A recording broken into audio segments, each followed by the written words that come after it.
So, thank you very much for joining. As I say, today is really just a bit of an overview as to where we've got to with the planning for meetings, and also just a little bit of information about the stand process and development over the next few months for all of you.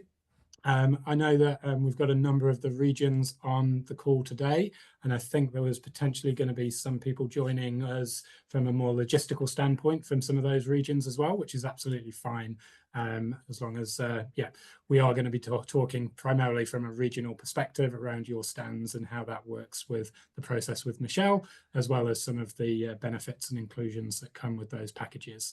And also we'll just go over a little bit of an overview as to the programme and where things are at. Obviously, just bear in mind that it is still very early days in the planning process, so we still do have quite a few conversations to have and quite a few things to lock away. So like I say, this is fairly broad strokes at this stage, and we do plan on having a further call with you and all of the rest of the members and exhibitors a little bit further down the track, potentially pre-Christmas. Okay, so I'm just going to share my screen and I'll just take you through a little bit of information.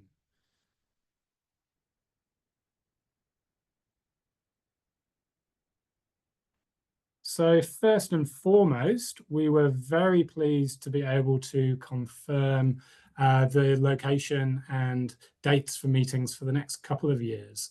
So really pleased to be able to provide that certainty for you all, so that can help with your planning as well as ours. So as you all know, we will be in Auckland for 2025 and 2026. 11th to 12th of June next year, and then 17th to the 18th of June 2026.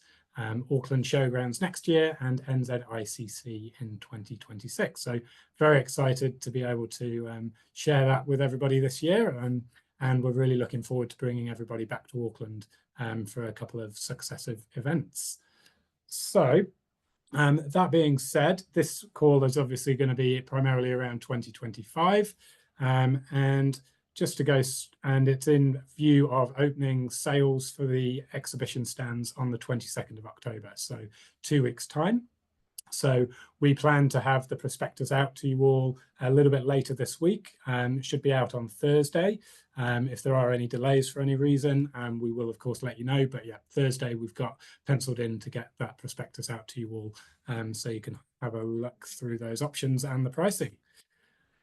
So in terms of the pricing this year, we have increased that by 2% across the board on all of the stand packages that would be applicable to you. So that's all of the early bird pricing and all of the standard pricing. So all of those have just increased by a 2%. So we've tried to keep that as small an increase as possible, just to sort of offset some of the additional costs that we're experiencing, but also just to make sure that it's not increasing more than necessary and it's still accessible to as many people as possible. So the early bird pricing runs from 22nd of October through to the 13th of December. And we do request that those invoices for the early bird payments are processed and paid by the 20th of December prior to Christmas in order to qualify for those early bird rates. So any payments outstanding in the new year and past that date would be applicable to the standard rates. Also, just as with last year, the celebration tickets will be on sale separately, so they won't be included in the stand package this year. And that was primarily a decision to ensure there was a level of flexibility for exhibitors to be able to make that optional if it wasn't within their budget to either pick up the ticket or to sort of stay the additional night on Thursday to make that viable. So we're going with that process again this year, and we'll let you know in the new year once those tickets are available for you to purchase. In terms of the inclusions, we will again obviously have the welcome function tickets included, so that'll be 2 per single stand and 4 per double stand, and they align with the number of exhibitor passes that you get with your stand inclusions, so 2 for a single and 4 for a double. This year again, as per last year, we will be providing advanced access to the hosted buyer list based on membership tier. So platinum members will receive real-time access to the hosted buyer list 2 months prior in mid-April, just after we close hosted buyer applications, where a high majority of them will already be accepted at that stage. The gold members will receive access at 1 month prior, and silvers 1 week prior to meetings. This year we have 30 pre-scheduled appointments over 2 days per appointment stream. And that obviously aligns with the number of pre-scheduled appointments that the hosted buyers will be asked to participate in.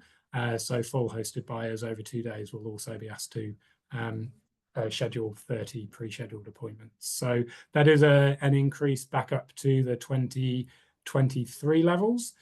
So last year we did reduce them for a number of reasons based on some feedback that we'd received around the sort of quality versus quantity balance of pre-scheduled appointments, and also to try and free up a little bit more time to accommodate day buyers in Rotorua, because we also received feedback from the day buyers in 2023 that they really struggled to find sufficient time to meet with exhibitors whilst they were in Tākina. But again, this particular dynamic is a sort of constant work to try and find that balance between that quality versus quantity element for you all. So we wanted this year to sort of, we appreciate the fact that a number of exhibitors do really lean on the full 30 pre-scheduled appointments. So we wanted to bring that back in this year for you. This year as well, we've included 2 staff passes with all activation spaces. So in previous years, those have been additional costs, but those will be included this year just to allow you to bring those staff on board that you need to run those activations.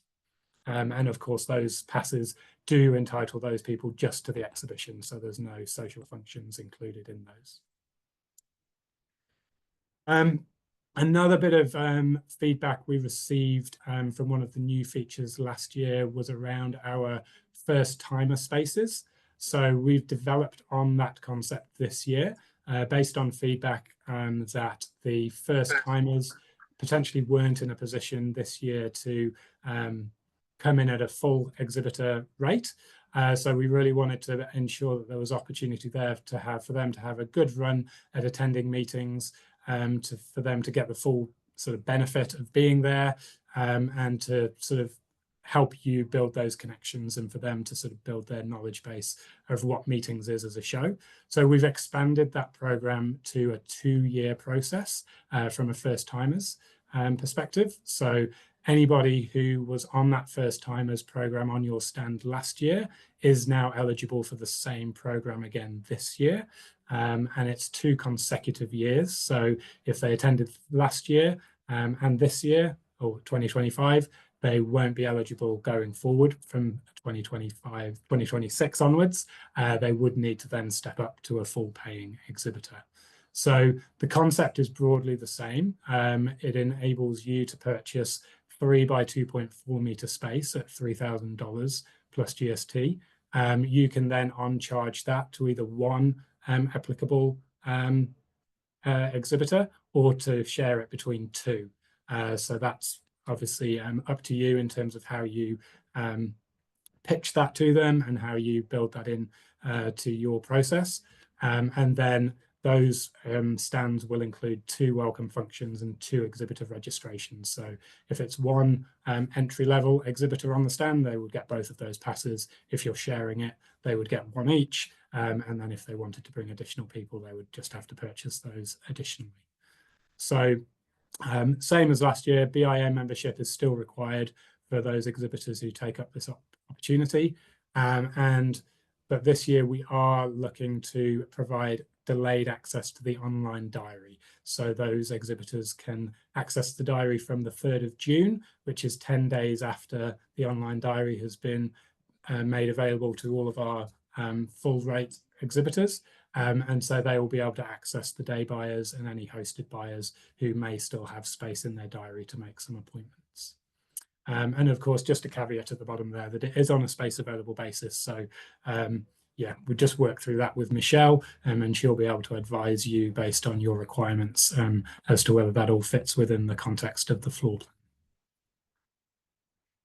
plan. Okay.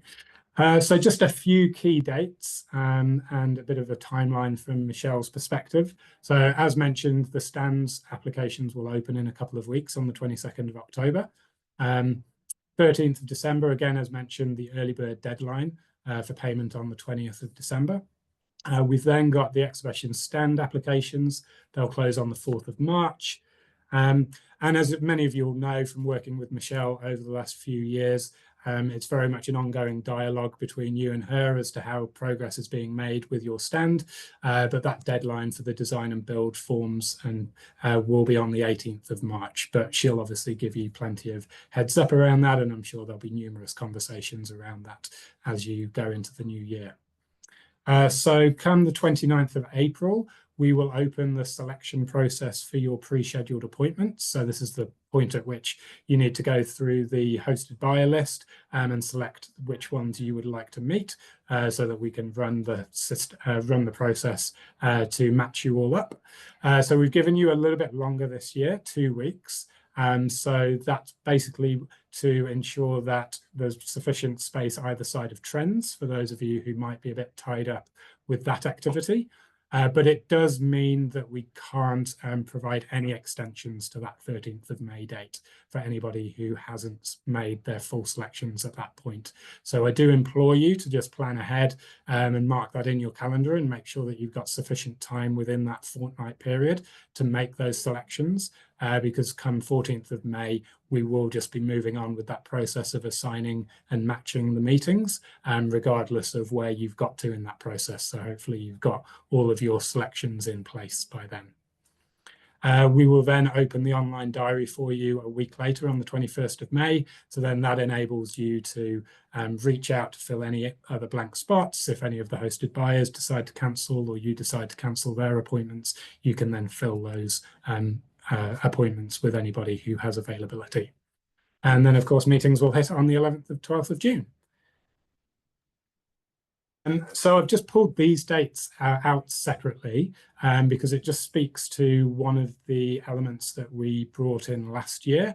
And it was really just around the process of securing your regional space. And particularly for the larger regions, you'll know that Michelle basically builds the floor plan to sort of accommodate your requirements with those large regional stand builds. So this is really just ensuring that, one, we have a point in time at which we know what your minimum requirements are for the stand, and also just knowing that that space is financially secure. So come the 10th of December, we do ask that you provide Michelle with what you require from a space point of view. That means that she can move forward with the suppliers to actually build the floor plan with certainty that nothing is going to sort of change drastically. If you needed to increase your stand space after that point in time, we will absolutely try and accommodate that the best we can within the confines of how the floor plan is shaping up and the sales that we've had to date. But similarly, if you need to reduce that stand space, then, if that occurred quite late in the piece towards the deadline for exhibitor applications at 4th of March, unfortunately, we're not in the position there to just sort of take space off your stand and be able to accommodate it within the floor plan to resell it. So really that 10th of December is basically us just asking you to sort of commit to the amount of space that you require at that point. If you come to the 4th of March and all of your exhibitors haven't submitted applications, or unfortunately some of them have dropped out, any remaining space would be invoiced at the activation space rate. So it just transfers into activation space for you to utilize within your regional stand. Chris, we have a couple of questions. Do you want me to just read those out first? Yeah, for sure. So from Iret, if they attended in 2023 as a new exhibitor but not in 2024, could they join this in 2025 still as a first timer for the second edition? Our policy that we're putting in is that it should be for consecutive years, basically to try and sort of build that sort of repetition within their minds. So rather than just picking and choosing 2 years, it's to try and build a bit of consistency within their attendance at meetings so that they actually feel the benefit of attending 2 years in a row and actually getting into a bit of a rhythm with the event. So our policy is that it should be 2 years in a row. Chris, And- sorry, could I just Yeah. ask another question on that then? So in 2023, you didn't have this program yet. So that only started in 2024. Yes. So for exhibitors that came in 2023 when it was in Wellington, who only attended that year, could they then come and join this program now and get their 2 consecutive years? Because this wasn't no. a thing. They paid full price back then because there wasn't this program subsidized by us. Understand, but we have to draw a line somewhere. So yeah, we have said that it's just for first timers, pure and simple. Yeah. And from Sarah, will there be any backup space for first timers to position on the floor if for some reason they don't fit on the regional stand? Yeah, we are running the independent first timers program as well. So there's a different program for them. It's very similar. It's a slightly different pricing structure. But yes, there is independent space as well. So if they don't fit on your stand, please point them in the direction of that independent option.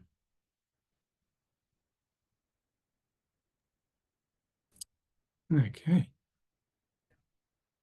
All right.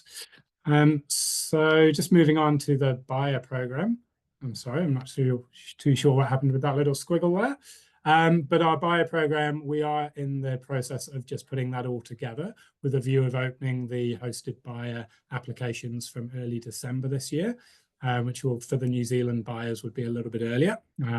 So based on Auckland and the interest we anticipate, and obviously the access to sort of wider Auckland-based buyer market, we are looking to sort of increase the numbers in 2025. So we've put some ranges there, and obviously we're undergoing a few conversations as things stand. So those final numbers will obviously just depend on some of our capacities for flights, accommodation, and then also obviously the interest that we get through that application process. But we're looking at that sort of 230 to 250 mark. We've had absolutely fantastic support from the Auckland hotels so far. So hotel accommodation doesn't look like it's going to be a barrier for us. And again, we're going to be targeting to accommodate 20% of 20% first-time hosted buyers. So in this year in Rotorua, we across Australia and New Zealand accommodated 40% first-time hosted buyers. So we're very confident of being able to get those new buyers through for you this year as well. Again, as mentioned, they'll be back to 15 appointments per day, depending on whether they're a 1-day or a 2-day hosted buyer. And again, we'll be providing delayed access. Sorry, I should just go back. So in terms of day buyers, again, based on Auckland numbers in 2019, it has been a while since we've done a sort of non-COVID impacted program up in Auckland, but 2019 numbers would suggest that we can expect around 350 to 400 day buyers. And we'll obviously be pushing that as hard as possible to get as many people through the door for you as possible. This year, again, we will be opening the online diary for the day buyers. So that'll just provide an opportunity for those who want to be able to actually secure some time with exhibitors who have space. And we'll be adding them into your online diary when we provide that access on the 21st of May as well. So again, you won't just have the hosted buyers available to fill any spots that you might have available, but you'll have access to those day buyers as well. The program overview. So again, this is very broad at this stage. We're still undergoing a few conversations around venues, in particular for social functions, and the format on the Tuesday evening, Wednesday evening. So we will certainly update you as soon as possible on a number of those elements that will impact you in your planning. But as things stand, the broad program overview will stay very much the same as it has done for the last few years. So there'll be the Auckland Host City for Mill on the Tuesday. Pack-in will also be on the Tuesday for you from around midday, followed by the welcome function. On the Wednesday this year, we're going to retain the hosted hotel breakfast. We got some good feedback from the hotels this year about that opportunity and the time that it allowed them to spend with them at that time of day rather than in the evening. And then we'll be going into the appointment schedule on the Wednesday. We are in talks to bring a speaker showcase to the showgrounds this year as well. So we'll be incorporating that into the offering for the day buyers. And then on Thursday, we'll be straight into meetings day 2 with the pre-scheduled appointments, the speaker showcase, and finishing things off with the meetings celebration. Just a quick note as well on the media programme. So the 2024 results from that were fantastic. So Annabelle, our media partner, did some fantastic work bringing in hosted media along with Sharon. So we brought in 17 hosted media this year. 7 of those were from Australia, and we had 1 from Southeast Asia as well. So the numbers there, 235 pieces of coverage at a value of $670,000. So we got some really great exposure, both nationally and internationally as well. This year, again, we hope to bring in 16 media, both domestic and international, and we'll again be running the media walkthrough opportunity for those of you who would like to apply. There'll be details of that in the new year. So for those of you who aren't maybe aware, it's just an opportunity to put forward an offering, a new product, new service that you would like to showcase to the media, to be part of their 1-hour walkthrough of the show floor, where they'll stop by and spend 10 minutes with you to discuss what you would like to talk about, and obviously just give you some good exposure through that process. So Sharon will be in touch with you about those in the new year.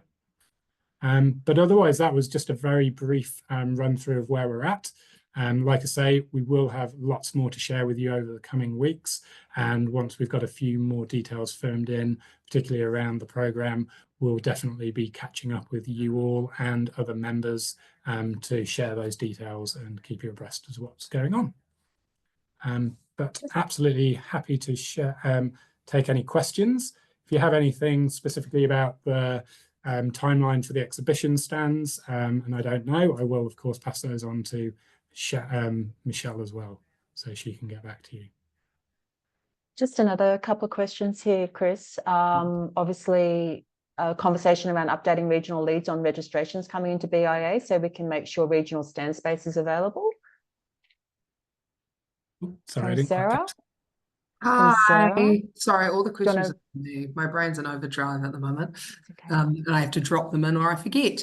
Just what can we do to support? Because I know that obviously Michelle and yourself are flat tack once those registrations open from our operators and our suppliers in our regions, but in the Queenstown situation, sometimes there is a little bit of a crossover and they may already purchase their BEIA ticket and not inform us, even though we do ask that they do constantly to make sure that they've got a secured space on our stand as well. Is there a system that we can be doing as regional lead to BEIA to make that smoother so that we are keeping on top and making sure both of our lists are aligned before either of us commit?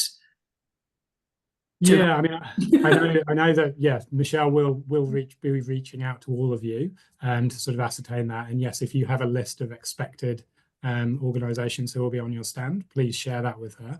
And she often follows them up as well on your. Well, I hear you, but that's where it can get a little bit.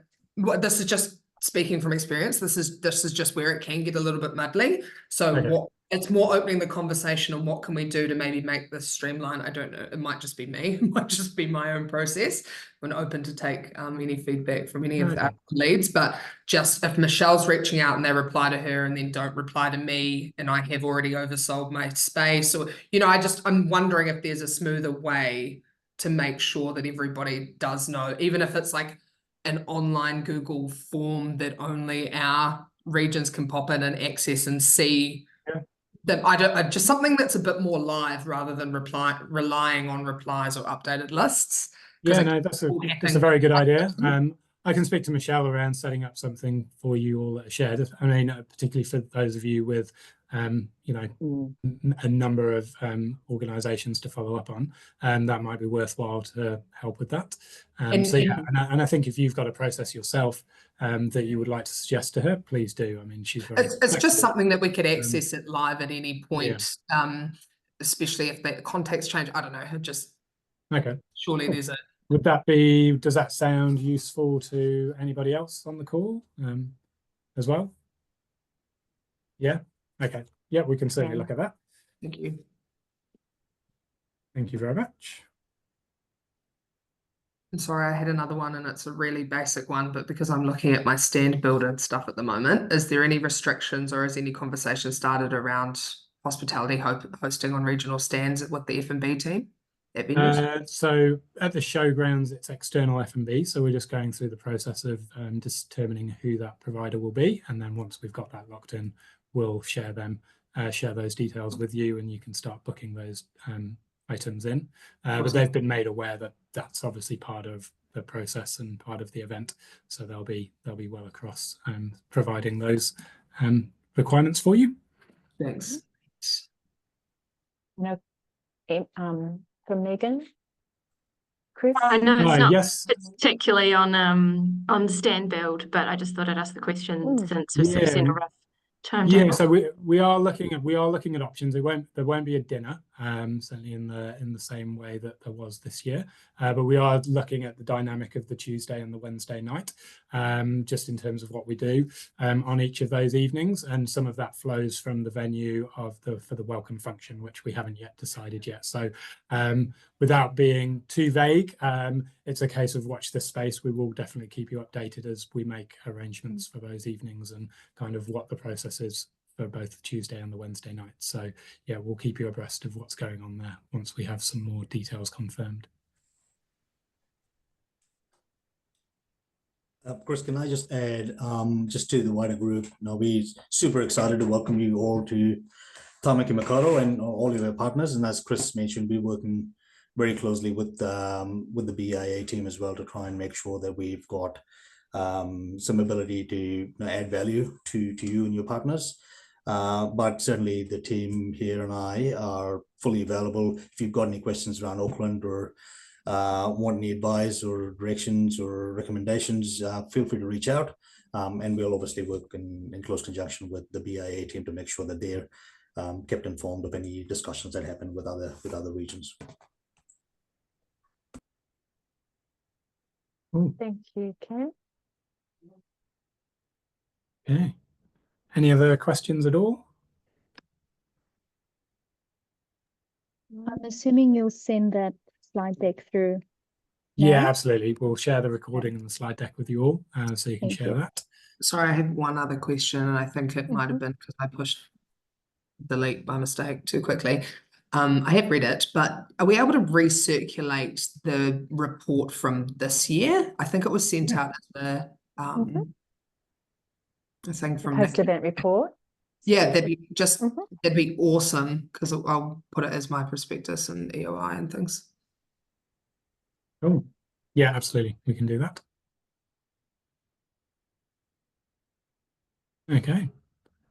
It looks like we're bang on 30 minutes. So if there's no other questions, I'll leave you all to get on with your day.